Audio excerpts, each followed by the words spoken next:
A cerimônia de entrega dos Oscars 2020 já está chegando, vai acontecer nesse próximo domingo, dia 9 de fevereiro, e eu dediquei as minhas 2 últimas semanas para assistir a todos os 9 filmes indicados na categoria de melhor filme, e agora estou aqui para contar para vocês qual é o meu ranking final dos filmes que eu mais gostei e os que eu menos gostei.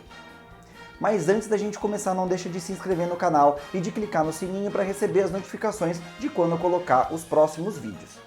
Só para deixar bem claro que nenhum desses filmes é ruim, todos eles são muito bons, só que eu tive que usar alguns critérios para definir quais posições eles iam assumir aqui no meu ranking, que são muito pessoais, então fiquem à vontade para discordar de mim aí nos comentários.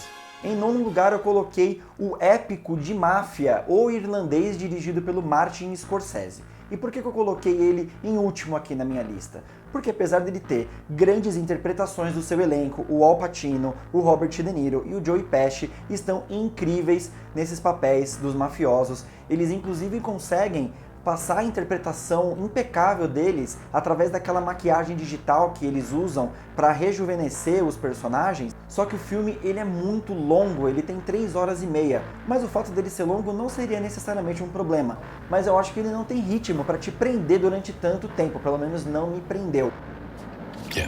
Em oitavo lugar na minha lista eu coloquei o filme do Taika Waititi, Jojo Rabbit, que conta uma história passada na Segunda Guerra Mundial de um menino que faz parte da juventude hitlerista, que era mais ou menos um grupo que se juntava para o governo fazer uma lavagem cerebral lá neles, para eles já crescerem, né, doutrinados na ideologia nazista, e esse menino tem como amigo imaginário uma versão bem abobalhada, bem pastelona do Adolf Hitler.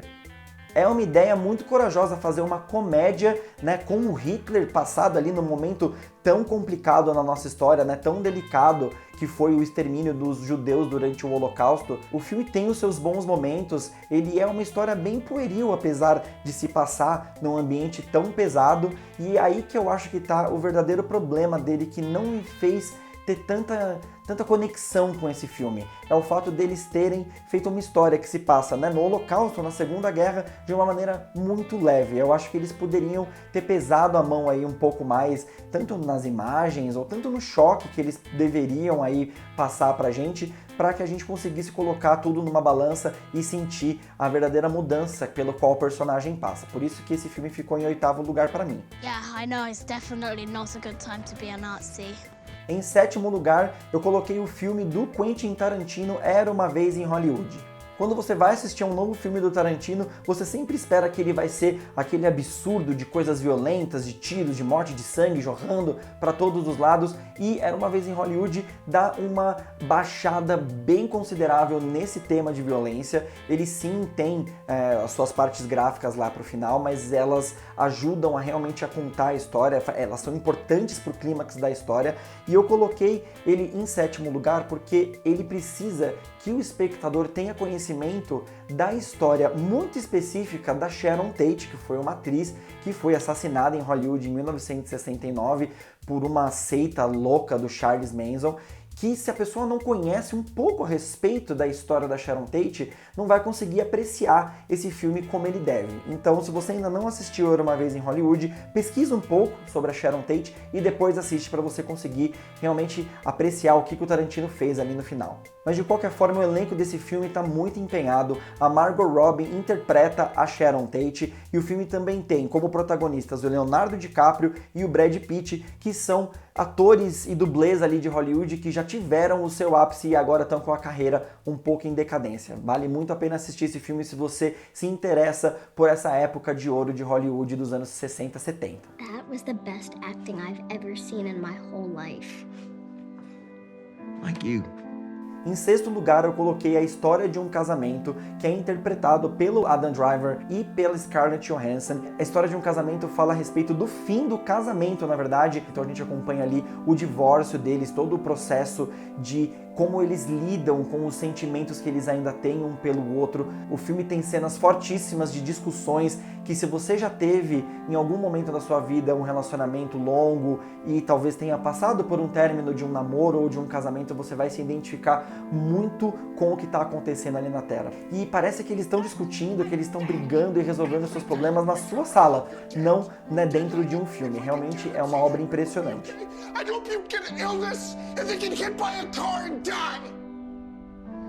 Em quinto lugar, para mim, ficou Adoráveis Mulheres, que é a adaptação de um livro que já foi escrito há mais de 150 anos, chamado Mulherzinhas. O filme foi dirigido e escrito pela Greta Gerwig, que no ano passado foi indicada ao Oscar também por Lady Bird. E mais uma vez, a gente acompanha as relações femininas dentro de uma família, como que é o relacionamento de amor entre as irmãs March e a mãe delas num período bem complicado dos Estados Unidos, que era a Guerra Civil, quando o pai delas saiu para lutar nesse combate e elas ficam ali sozinhas, tendo que lutar contra machismo, contra tudo que se esperava das mulheres naquela época, em 1800.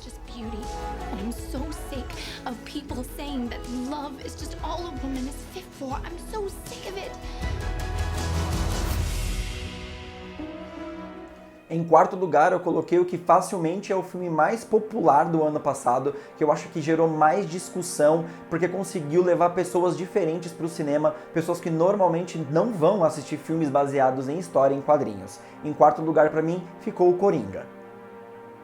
Eu acho que uma coisa que todo mundo consegue concordar a respeito do Coringa é a interpretação impecável que o Joaquin Phoenix conseguiu colocar quando ele incorporou o papel do Arthur Fleck, que viria a se tornar o palhaço do crime depois de muito sofrimento, depois de praticamente comer o pão que o diabo amassou ali em Gotham City, uma pessoa que era doente, né, tinha os seus problemas emocionais e mentais e que não teve o devido suporte que a prefeitura, o governo, as entidades deveriam ter dado para ele. E por tratar de temas políticos muito relevantes e ter uma interpretação do Joaquin Phoenix memorável, que eu coloquei o Coringa em quarto lugar.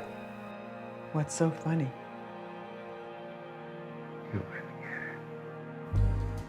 Em terceiro lugar, eu coloquei um filme que eu achava que ia ser o que eu menos ia gostar e acabou figurando aqui o meu top 3, que é Ford versus Ferrari, que conta uma história de competição entre essas duas marcas para ver quem faz o carro mais potente numa corrida que dura 24 horas, que é uma coisa doida que é competida lá na França todos os anos. Eu sou uma pessoa que não dá a mínima para carros, eu não gosto desse assunto, não entendo de corrida, não entendo de absolutamente nada a ver com esse mundo automobilístico. Só que a fascinação que esse assunto gera nos personagens principais, vividos pelo Matt Damon e pelo Christian Bale, e você consegue perceber também que todas as pessoas envolvidas na produção desse filme amam tanto carros quanto os protagonistas, que eu consegui sentir a emoção que eles sentem. Em segundo lugar, eu coloquei o 1917, que é um drama de Primeira Guerra Mundial do Sam Mendes. Esse filme é uma aula de como fazer um cinema da forma mais complicada possível, mas que vale a pena por conta do resultado final que ele traz para o público. O filme ele é composto de 2 planos sequência, que são praticamente 2 tomadas ininterruptas, você não consegue enxergar se teve ou não algum corte ali, conforme a câmera vai acompanhando sem parar o movimento e o caminho dos personagens.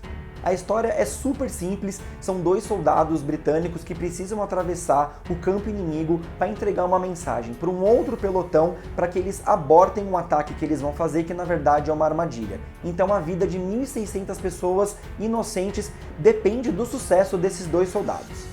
E o jeito que o filme é filmado faz com que você, como espectador, se sinta praticamente um terceiro soldado ali com eles, andando nas trincheiras, entrando nos túneis, com os inimigos correndo na sua direção, com aviões vindo para cima de você. Realmente é uma experiência muito imersiva que eu não tinha visto nada parecido assim antes no cinema.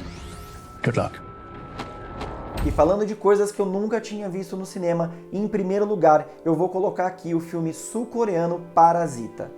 Fazia muito tempo que um filme não me pegava tão desprevenido quanto Parasita pegou. Ele conta uma história tão imprevisível que você não consegue de maneira nenhuma adivinhar o como aquilo vai se desenvolver, como que os personagens vão sair das enrascadas que eles estão metidos. É de verdade um dos melhores filmes que eu vi na minha vida, não só esse ano, não só dos concorrentes ao Oscar. Parasita é uma montanha-russa tão insana, tão imprevisível, que ele merece ganhar sim o Oscar de melhor filme esse ano, e ele vai fazer história se isso acontecer. É a primeira vez que um filme da Coreia do Sul é indicado ao Oscar de melhor filme, e se ele ganhar então vai ser uma coisa ainda mais incrível e de fato ele merece. A história de Parasita é a respeito de uma família muito pobre lá da Coreia que começa aos poucos se infiltrar na vida de uma outra família mais rica. Eles começam a ter empregos lá dentro da casa e começam a usufruir e tirar proveito um pouco dos luxos que essa família rica tem. E eu vou te falar, esse filme de verdade é muito bom. 제시카 외동딸 일리노이 시카고 과선배는 김치모 그는 이사촌. E esse foi o meu ranking dos indicados ao Oscar de melhor filme em 2020. Coloca aí nos comentários se você concorda comigo ou se você tem o seu próprio ranking que você quer dividir com a gente. Coloca aí nos comentários que eu quero saber. Não deixe de se inscrever no canal e de clicar no sininho para receber as notificações de quando eu colocar novos vídeos. Um forte abraço e até a próxima!